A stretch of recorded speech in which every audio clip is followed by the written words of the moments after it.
मेरा नाम साक्षी है। मैं एक छोटे से शहर में मिडिल क्लास फैमिली से हूँ। मेरी शादी को 2 महीने हो गए थे, लेकिन कभी-कभी मुझे लगता था कि मेरा पति पागल है। मैं तय नहीं कर पा रही थी कि हम में से कौन सही था। एक लहसुन था जो हमारे जीवन की सबसे बड़ी समस्या बन गई।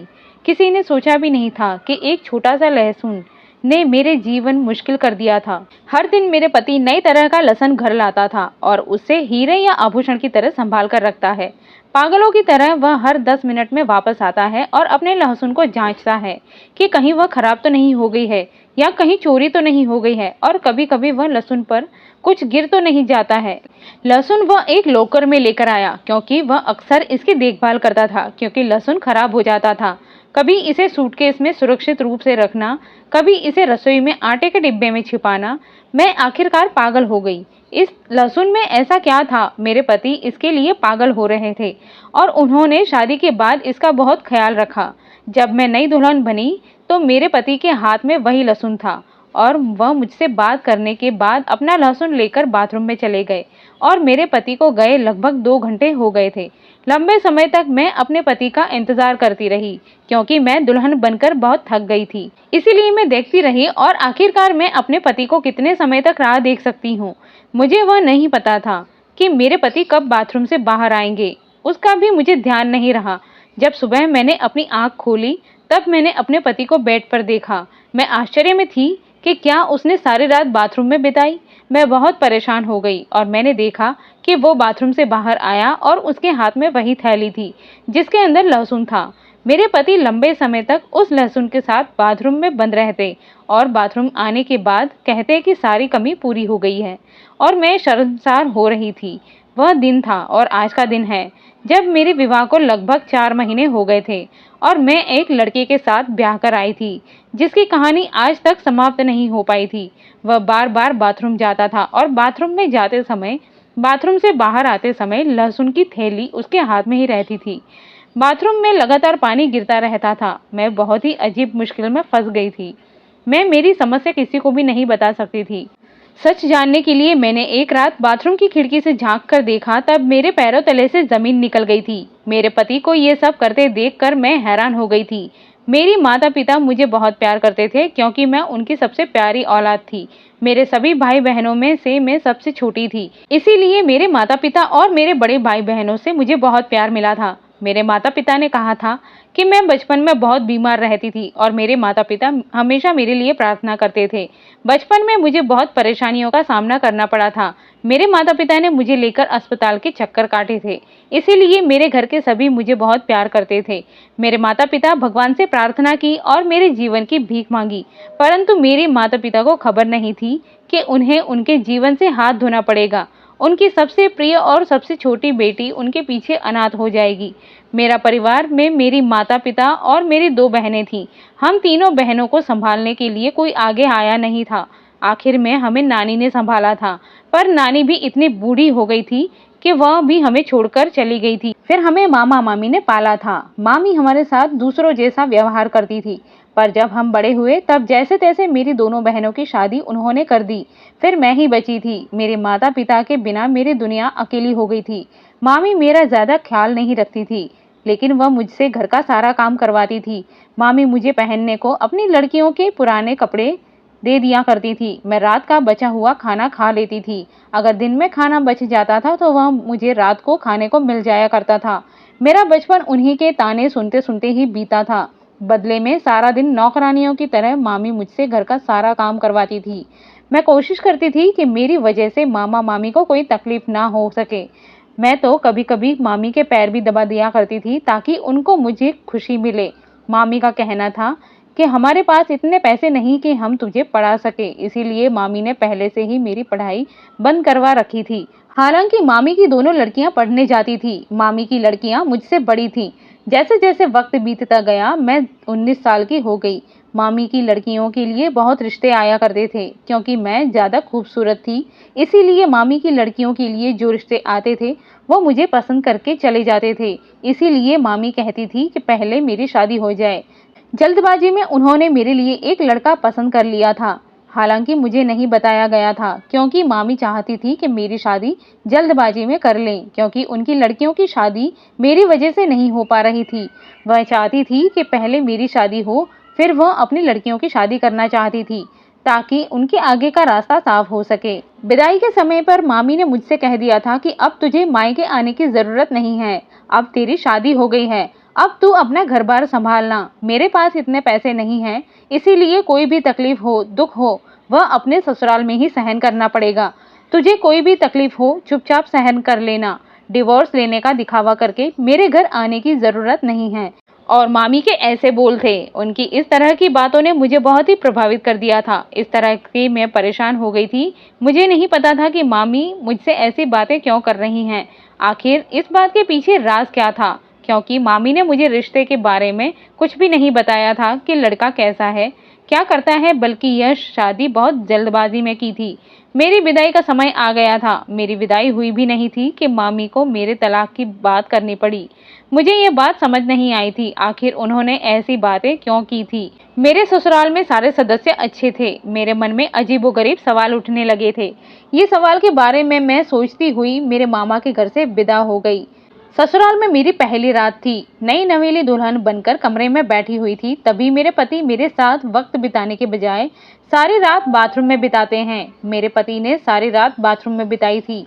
उनकी मानसिक स्थिति क्या थी, मुझे कुछ समझ नहीं आ रहा था। मेरे पति से ये सवाल भी नहीं कर सकती थी, क्योंकि मैं एक नई नवेली दुल्हन थी और मेरे पति ने ऐसा क्यों किया और सारी रात बाथरूम में कैसे बिताई थी। सुबह जब मेरी आंख खुली थी तो मैंने उन्हें बिस्तर पर देखा था। उन्हें लगा था कि मैं सो गई हूँ और शायद वह बाथरूम से बाहर आए थे और सो गए थे। आखिर क्या वजह रही होगी, मेरे पति को सारी रात बाथरूम में बितानी पड़ती है। मेरी शादी को 1 महीना हो गया था। मैंने अपने ससुराल को बहुत अच्छे से संभाल लिया था। आखिर काम तो मुझे मामी के घर पर भी करना पड़ता था, क्योंकि अपने पति के घर पर काम कर रही थी तो मुझे कोई फर्क नहीं पड़ता। मेरी सास ने मुझे वारिस की कामना की थी, पर शायद मेरी सास को पता नहीं कि उनका बेटा पिछले 1 महीने से उन्होंने एक दिन भी मेरे साथ वक्त नहीं बिताया था, बल्कि उनका लड़का तो कोई और अलग ही दुनिया में रहता था और मैं शर्माई हुई थी। मैं ये बात किसी को भी नहीं कह सकती थी। 1 महीने बाद जब मैं अपने मामी के घर मिलने के लिए गई, मामी मुझे देखकर अपना मुंह बनाने लगी और मामी ने मुझसे एकदम ही ऐसे सवाल किए कि मैं दंग रह गई। मामी के सवाल पर मुझे कुछ समझ नहीं आ रहा था कि आखिर मामी ऐसा क्यों कह रही हैं। मामी ने मुझसे कहा कि क्या तुमने अपनी ससुराल छोड़कर तो नहीं आई हो, इस तरह की बातें कर रही थी। मैं उनकी बातें सुनकर चौंक गई थी कि आखिर मामी ने मुझसे ऐसा क्यों पूछा था। मेरी शादी के विदा के समय भी उन्होंने इसी तरह का सवाल मुझसे किया था और 1 महीने बाद जब मैं उनसे मिलने आई थी तब भी उन्होंने मुझे इसी तरह उटपटांग बातें की थी और मैंने मामी से कहा था कि क्या मैं आपसे मिलने भी नहीं आ सकती, मैं सिर्फ आपसे मिलने ही आई हूँ, मैं रुकने के इरादे से नहीं आई हूँ। इस तरह से मुझे मामी के इस तरह के बर्ताव से बहुत दुख हुआ था। मैंने अपना सारा बचपन इसी घर में बिताया था और मुझे भी इस घर से बहुत लगाव हो गया था। क्या मैं मेरे मामी मामा से मिलने के लिए इस घर में आने का मेरा कोई हक नहीं बनता था? मैं उदास होकर फिर से मेरे घर पर आ गई थी।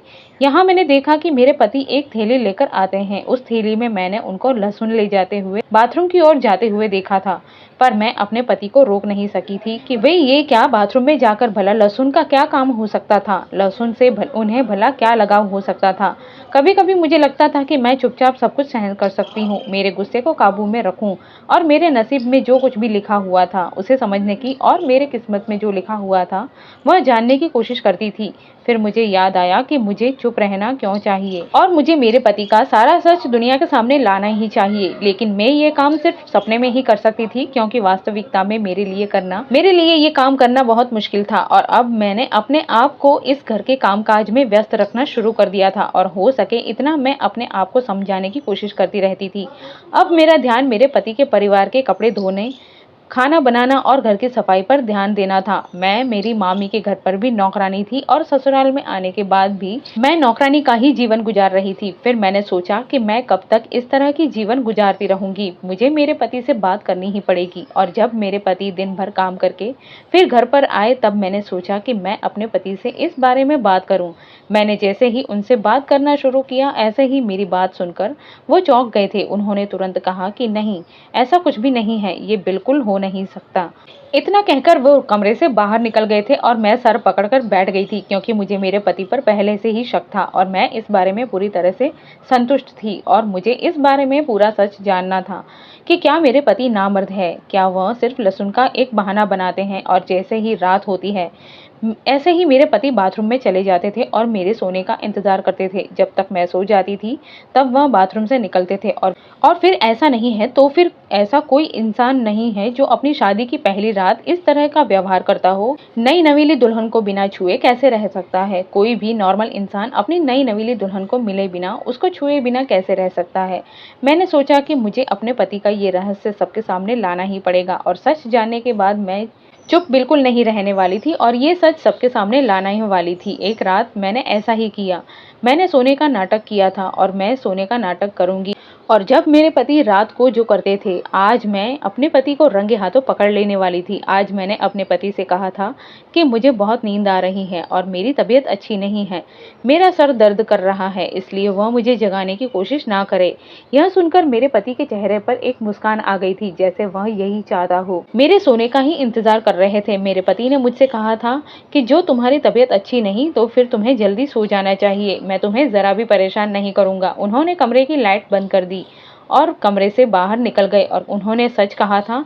मैं जैसे ही सोने गई मुझे नींद आ गई थी, क्योंकि मैं सारे दिन काम करती थी और जब मैं थक कर बेड पर सोने गई तब तक मैं गहरी नींद में सो चुकी थी। आज मैंने सोच रखा था कि मैं सोने वाली नहीं थी, लेकिन मैंने अपनी नींद पर कंट्रोल कर रखा था। आज मैंने सोचा था कि आज दिन भर जब मेरे पति घर पर थे तब मैंने उनसे कहा कि मेरी तबीयत ठीक नहीं है और मैं सोना चाहती थी, इसलिए उन्होंने मुझसे कहा कि हाँ ठीक है, घर का काम करने की कोई जरूरत नहीं है, मैं आराम से सो सकती हूँ। मेरी सास ने सोचा कि शायद मैं गर्भवती हूँ, इसलिए मेरी तबीयत अच्छी नहीं है, इसीलिए मैं आराम कर रही हूँ। मेरी सास ने भी मुझसे कोई काम करने के लिए नहीं कहा और मुझे आराम करने का मौका मिल गया। मैंने दिन में अपनी नींद पूरी कर ली थी तो मैं अब आधी रात तक जाग सकती थी। मैं लगभग 1 घंटे तक मेरे पति का इंतजार करती रही। 1 घंटे के बाद जब मेरे पति कमरे में आए तब मैंने उस वक्त अपना खेल शुरू कर दिया था। मैंने उन्हें इस तरह जताने की कोशिश की कि जैसे मैं नींद में हूँ और मैं सो रही हूँ। वो मुझे देखते ही लहसुन की थैली लेकर बाथरूम में चले गए थे। जब उन्होंने बाथरूम का दरवाजा बंद किया मैं तुरंत ही खड़ी हो गई थी और मुझे इस बात का कोई डर नहीं था कि वे बाथरूम से बाहर आते, क्योंकि मैं जानती थी कि वो काफी देर तक बाहर आने वाले नहीं थे। मैं घर के पीछे की दीवार की ओर जाने लगी और चोर की तरह बाथरूम की खिड़की पर झांकने की कोशिश करने लगी। बाथरूम की खिड़की भी थी, लेकिन बाथरूम की खिड़की बहुत ऊंचाई पर थी, क्योंकि खिड़की की ऊंचाई के लिए मैं बहुत ही छोटी पड़ रही थी। मैं जल्दी से गई, एक कुर्सी लेकर आई और उस कुर्सी पर मैं खड़ी होकर खिड़की से झांकने की कोशिश करने लगी। उस समय रात के 2 बज रहे थे, जब घर के लोग गहरी नींद में सो चुके थे और मुझे कोई और नहीं देख सकता था, लेकिन मैं अभी भी बहुत डर गई थी और डर की वजह से मेरा शरीर थर-थर कांप रहा था।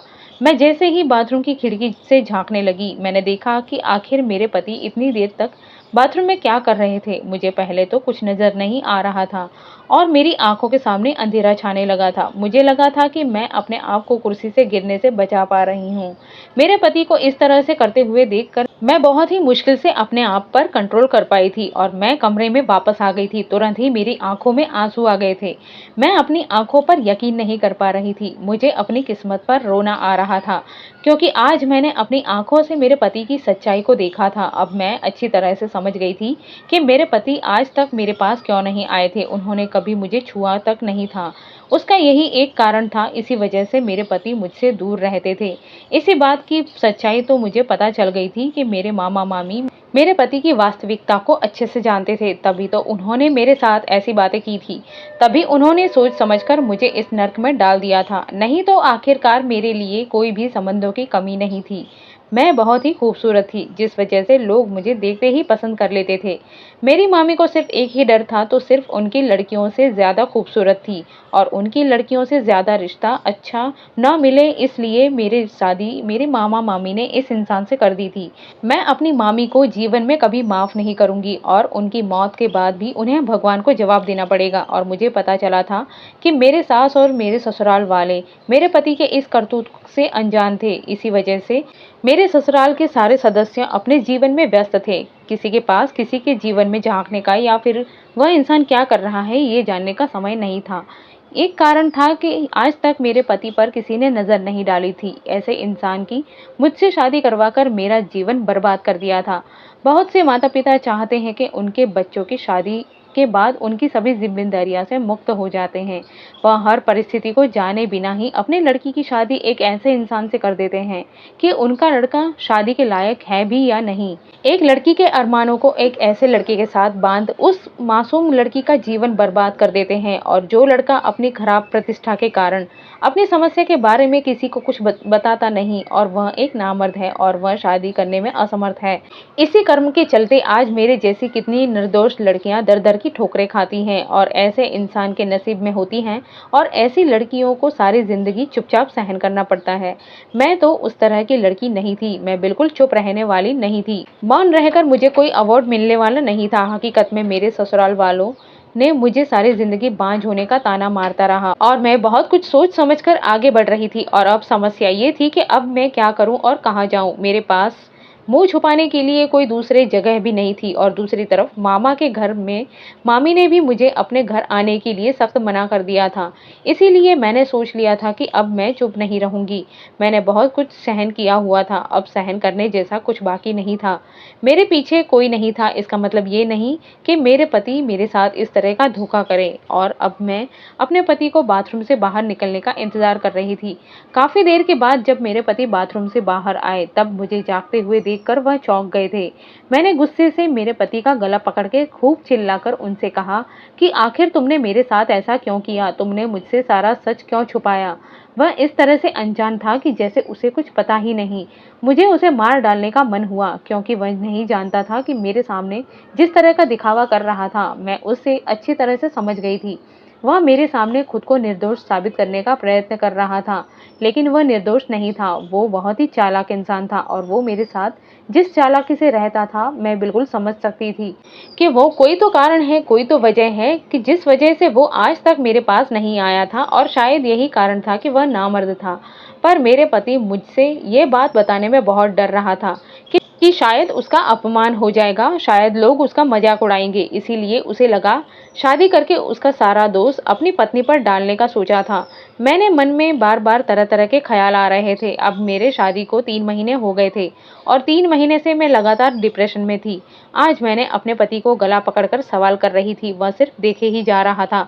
उसे समझ नहीं आ रहा था कि आखिर मैंने उसका ये झूठ पकड़ लिया था। उसे झटका लगा था। वह परेशानी में सिर्फ मुझे देखे ही जा रहा था। जब मेरे पति ने मुझे कोई जवाब नहीं दिया, और कोई जवाब दे भी नहीं सकता था, तब मैं तुरंत ही मेरे बैग को पैक करने लगी थी। मैंने अपने पति से कहा कि तुम्हें शर्म आनी चाहिए। तुमने इतना बड़ा धोखा दिया है मुझे। तुमने एक लड़की की जिंदगी से खिलवाड़ किया है। तुम्हारे जैसे नामर्द के साथ मैं रहना नहीं चाहती, इसीलिए तुम ये सस्ता लहसुन तुम्हारी जान से भी ज्यादा प्यारा है। मेरे पति अभी भी आश्चर्यचकित होकर मुझे बस देखे ही जा रहे थे, और मेरी सारी बातें शांति से सुन रहे थे। लेकिन ऐसा लग रहा था कि वह मेरी बात को समझ नहीं पा रहा था, और वह खूब उदास लग रहा था।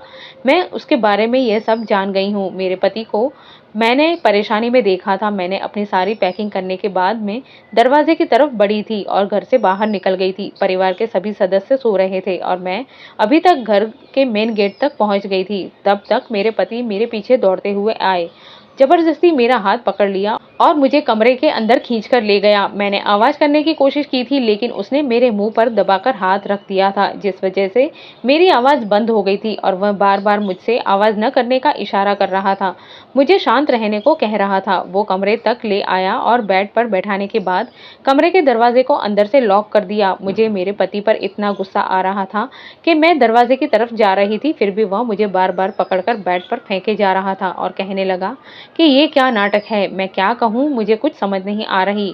तुम शांति से बैठो, हम शांति से बैठकर बात करते हैं। रात का इस वक्त 3 बज रहा है। तुम इस वक्त कहाँ जाओगी? लोग हमारे बारे में क्या बात करेंगे? लोगों को हमारे बारे में बात करने का मौका मत दो। मेरे पति के इस तरह के कहने पर मैं और भी ज्यादा गुस्सा हो गई थी। मैंने उसे चिल्लाकर कहा कि तुम्हें क्या लगता है कि तुम सच को लोगों से छुपा लोगे और इस दुनिया को पता चल जाएगा कि तुम शादी के लायक नहीं, तुम एक नामर्द इंसान हो। मैं सारी दुनिया को ये जरूर कहूंगी कि तुम एक नामर्द इंसान हो। तुमने मेरी जिंदगी के साथ खिलवाड़ किया है, मैं तुम्हें कभी भी माफ़ नहीं करूँगी। मैं अपने होश गँवा बैठी थी और मेरे मुँह में जो आ रहा था बस वही बोले जा रही थी। मेरे मुँह की सारी बातें सुनकर मेरे पति मेरे मुँह पर ज़ोरदार थप्पड़ दे मारा। मैं उनकी इस थप्पड़ को सहन ना कर सकी और ज़मीन पर गिर पड़ी थी और मुझे चोट आ गई थी। और जब मुझे बहुत दर्द होने लगा था, मेरी आँखें ये दर्द सहन कर नहीं पाई थी और मैं रोने लगी थी। बल्कि ये दर्द मेरे लिए बहुत छोटा था, जो मेरे दिल पर दर्द मिला था, उससे मेरा इस दर्द से तो काफ़ी छोटा था। मैं चौंक गई थी और मैंने अपने पति की तरफ व्यथा से देखा था। मुझे कोई अपेक्षा नहीं थी। मैंने सोचा नहीं था कि मेरा पति मुझ पर हाथ उठा सकते हैं। मैं अपना दर्द भूलकर अपने पति के सामने खड़ी हो गई और मैंने कहा कि तुम मुझे चाहे कितना भी मारोगे, लेकिन मैं इस घर में नहीं रहूंगी। मैं ज़ोर-ज़ोर से चिल्लाने लगी थी और मेरे पति से बातें करने लगी थी। मेरा पति फिर भी मुझसे कहने लगा कि नीचे आवाज़ में बात करो, नहीं तो सारा परिवार जाग जाएगा। मेरा पति बहुत गुस्से में था। उसकी आंखों में मुझे गुस्सा अच्छी तरह से दिखाई दे रहा था। मेरे पति ने कहा कि तुम जो सोच रही हो ऐसा कुछ भी नहीं है। काश तुम्हें गैर समझ हुई है और मैं नामर्द नहीं हूँ। तुम अपने मन में ये सब सोचना बंद करो। मैं नामर्द नहीं हूँ, उसके बदले मुझे एक गंभीर रोग का शिकार हो गया हूँ, जिसकी वजह से मुझे एक ट्रीटमेंट के विषय में बताया गया था। लहसुन का उपयोग करके मैं जल्दी साजा हो जाऊंगा। पहले मैं एकदम ठीक-ठाक था, लेकिन लास्ट 6 महीने से मेरे शरीर में बुरी तरह से खुजली हो रही थी और धीरे-धीरे दुर्गंध भी आने लगी थी, जिसकी वजह से मेरे पास कोई भी आता नहीं था। मैं मेरे रोग की हर तरह से इलाज करवाता था, बड़े-बड़े डॉक्टर से राय ली थी और महंगी-महंगी दवाओं का भी सेवन किया था। मैंने होम्योपैथिक दवा इलाज भी करवाई थी, लेकिन मुझे अभी तक कोई खास फ़ायदा नहीं मिला था। लेकिन अब मेरी बीमारी कुछ हद तक बढ़ती जा रही थी और मुझे बहुत सारी परेशानियों का सामना करना पड़ रहा था। जब मैं बहुत बड़े डॉक्टर से राय ली थी, तब उन्होंने मुझे कहा था कि मेरे खून में इन्फेक्शन है। कुछ समय पहले की बात है, जब मैं बीमार हो गया था। तब मुझे खून की बहुत ज़्यादा ज़रूरत हो गई थी। उस वक्त मेरे पास खून देने के लिए कोई भी मौजूद नहीं था। तब मैंने डॉक्टर की सलाह पर एक इंसान से खून लिया था। फिर मैं तब से बीमारी का शिकार बन गया हूँ। डॉक्टर ऐसा कहते हैं कि वह इंसान के खून में एलर्जी थी। उस इंसान की वजह से मेरे खून में भी इन्फेक्शन हो गया है और मेरे सारे शरीर में एलर्जी हो गई थी। उस इंसान का खून मेरे लिए सही नहीं था। उस इंसान का खून मेरे लिए अनुकूल नहीं आया था।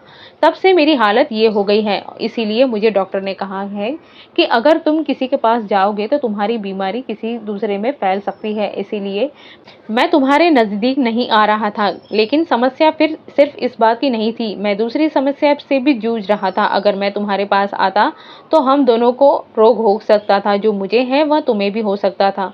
और ये कोई छोटी बीमारी नहीं थी, लेकिन बहुत ही बुरी बीमारी है और पहले से ही मुझे ये खतरनाक रोग है और मैं नहीं चाहता था कि तुम्हें भी मेरी तरह से परेशानियों का सामना करना पड़े। मेरा बहुत समय से इलाज चल रहा था, लेकिन धीरे-धीरे मेरी तकलीफ़ें और भी ज़्यादा बढ़ती जा रही थी। जब-जब मैंने किसी जानकार को दिखाया था, तब मैंने उनकी सलाह के हिसाब से मैं एक वैद्य के पास गया था। जब मैं उस वैद्य को मिला था, तब मैंने अपना पूरा चेकअप करवाया था और उन्होंने मुझे विश्वास दिलाया था कि मैं जल्द ही पूरी तरह से सही हो जाऊँगा और पहले की तरह फिर से अच्छा हो जाऊँगा। दूसरी तरफ मेरे परिवार के लोग मेरी शादी को लेकर हंगामा मचाते थे, क्योंकि मेरा एक भाई है जो विदेश से आने वाला था और उसे मेरी शादी में रहना बहुत ज़रूरी था, क्योंकि मेरा भाई कुछ सालों तक विदेश से आना मुश्किल था। मैंने अपने माता-पिता को बहुत समझाया था कि मैं अभी शादी करने के लिए तैयार नहीं हूँ, लेकिन कोई भी मेरी बात मानने के लिए तैयार नहीं था और मुझसे पूछे बिना ही उन्होंने मेरी शादी की तारीख भी तय कर दी थी। इसी वजह से जब भी मैं वैद्य के पास गया, मैंने उनसे कहा कि मेरी शादी होने वाली है, तो उन्होंने कहा कि 2-3 महीने तक मुझे शादी नहीं करनी चाहिए। मेरा पूरा इलाज हो जाएगा, तब तक मुझे शादी नहीं करनी चाहिए, क्योंकि तब तक मुझे किसी के पास नहीं जाना चाहिए। और इसीलिए मैं मेरे परिवार के हर सदस्य से अंतर बनाए रखता था और मेरे शादी की तारीख तय हो गई थी। और इसीलिए उन्होंने कहा था कि जब तक मेरा इलाज पूरी तरह से नहीं हो जाता, तब तक मुझे शादी नहीं करनी चाहिए और इसीलिए मुझे अपनी पत्नी से भी अंतर बनाए रखना पड़ेगा। उनकी बात सुनकर मैं बहुत ही परेशान हो गया था। उन्होंने कहा कि तुम्हारी इस समस्या का कोई उपाय नहीं है, इसीलिए तुम्हें सबसे पहले तुम्हारे स्वास्थ्य को पूरी तरह से ठीक करवाना होगा और तुम्हारी ये बीमारी भगानी होगी। तुम्हें जीवन भर तुम्हारी पत्नी के साथ आराम से रहना पड़ेगा, क्योंकि वैद्य जी के इस इलाज से मुझे बहुत फ़र्क महसूस हुआ है और मैं बहुत हद तक ठीक हो रहा हूँ। इसलिए मैं वैद्य जी से सहमत हुआ था। मैंने सोचा था कि शादी के बाद तुम्हें ये सारा सच जरूर बताऊंगा, लेकिन पता नहीं मुझे तुमसे कहने की हिम्मत ही नहीं हुई और ये मेरी सबसे बड़ी भूल थी और इसीलिए तुमने मुझे गलत समझा और मेरी इस गैर समझ से मैं बहुत शर्मिंदा हूँ। वैद्य जी ने कहा कि तुम्हारा इस लहसुन से इलाज होगा और उसी से मैं बहुत अच्छी तरह से पहले की तरह हो जाऊंगा।